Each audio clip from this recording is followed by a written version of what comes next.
got some bad news. You've been lied to. For as long as you've played golf, you've been given false information, which has more than likely caused you to hit some of those bad shots you've experienced on the golf course. But we're going to clear that up. I'm going to give you the truth. So in this video, you're going to know exactly what you need to do in order to hit the ball better. We're going to start off looking at the irons. There's a couple of terms that we really need to get clear on. Weight shift and pressure shift. If you think they're the same, this could well be pretty eye-opening for you. Let's go through weight shift. So I'm going to stand here.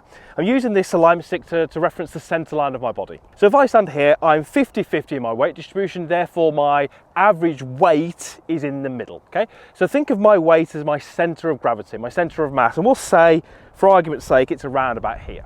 Now, if I wanted my weight to go onto my back leg, I would have to physically move myself over here. I now feel more weight on this leg, and you can see how my center of mass moved. Okay, if I did that enough, I could probably lift this foot up. I've now got 100% of weight on this leg. Pressure, completely different. Okay, pressure, and in the golf swing, we look at pressure through the feet. That is really referring to how much you're pushing on the ground. Let's say my center of mass is here. So if we could look at my weight, if you like, it would be in the middle of my heels. And if you asked me to jump in this direction, so towards the target, how would I do that? Well, I would have to push down under this leg to make myself go that way. So if I was to jump that way, if we measured pressure, we would see a huge spike in pressure under that right foot because I'm pushing to move myself this way. So if we looked at the pressure in the feet, we'd see an increase into that right foot. If we videoed that movement, there's never a point where I'm on my right side. My weight has never moved to my right side. The center of mass, my weight, would look very much in the middle, even though I'm pushing in this way. And I want you to take a setup, and I want, as best you can, to start 50-50, equal between both feet. And I want you to very, very slowly make a backswing and stop. So I'm going to do that now, very slowly, backswing and stop.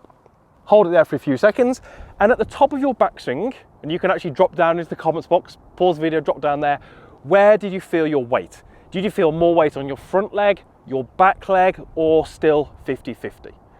I can tell you when I do that, my weight starts 50-50, and at the top of my backswing, it feels 50-50. It has not moved. Now, what do we get told in the golf swing? We get told in the backswing, move your weight. So if I asked 100 golfers, top of the backswing, where should your weight be? I would hazard a guess a lot of them would say into your right side.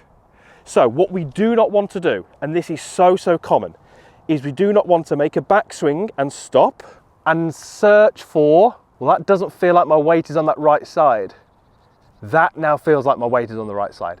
That feeling, searching for that feeling, is going to create a lateral sway.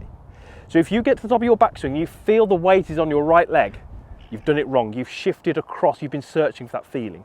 Now, what we actually do in the golf swing is we shift pressure. So what happens with the iron? Well, if we could look at the lower and upper center, so we're going to also say hips and upper, as we begin our backswing, there is very often a tiny bit of lateral shift. The weight or the mass is moving a little bit. But as we transition, those centers begin to move back towards the center, and that's why we feel very centered at the top. Now, do this little exercise. Take a setup at the 7-iron, hover the golf club above the ball, move it a foot in front, use your upper body, keeping the relationship the same, and move the club back and forward and back and forward. I don't feel any change in pressure through my feet or any change in weight. But if I tried to do that movement as quick as I could and make the change in direction as aggressive as I can, so I start to build up the speed, now I suddenly start to feel things happening in my feet. I'm now having to shift pressure in order to control that club. Try it, trust me, it's one of the best drills I've ever found to give someone that idea of what shifting pressure feels like.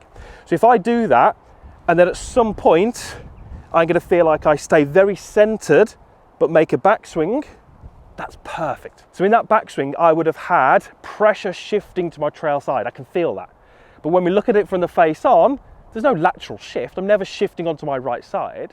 At the moment, we're talking specifically about the irons, and it's really key that we do this to get the right strike.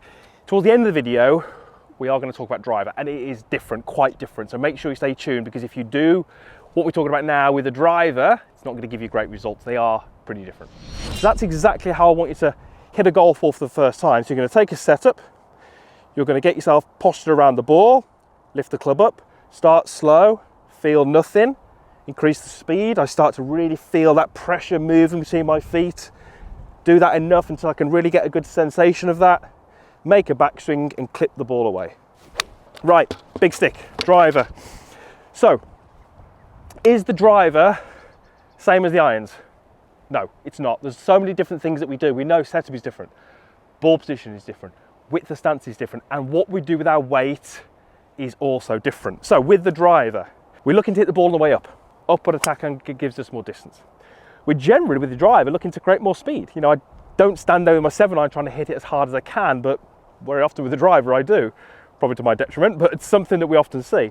So one of the ways that we create energy and speed in the golf swing is to use a little bit more of your mass. What I mean by that would be, you know, we spoke a little bit about your center of mass. So with the driver swing, and Rory is, you know, the best example of this.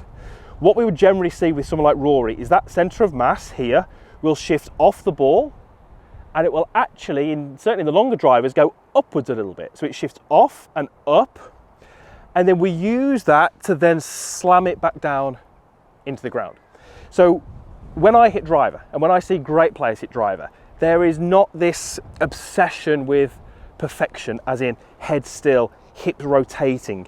They are allowing their body to actually have a little bit more physical movement. And it's okay with the driver to have this little bump early on, which shifts the mass, and actually there's a little bit of weight shift, but we're using that weight shift to generate speed. The key thing with the driver, and this is why these golfers are so good, is that early weight shift stops probably by the time the club is around about level with the ground. It's certainly not a weight shift which is continuing into the backswing. It's a little bump early on, which puts energy into the golf swing, and then they use that movement, and then they slam it back down, and they push it back up. So with the driver, I feel like my bag's going to fall over in a minute, it's super windy today. With the driver, sometimes more movement is better. Certainly don't want you to be obsessed with, you know, consistency and staying still. Don't be afraid to allow yourself to shift a little bit early on. Feel as if you're using your weight, your body weight, to create some speed in the golf club. So driver and irons, they are different, but if you can understand the difference in weight and pressure shift, you're going to be unlocking so many good things in your golf swing. Right, let's give this one a hit. Oh, I'm not having that one back. Perfect. Long and straight, because I moved my weight correctly. It's even broken my tee peg.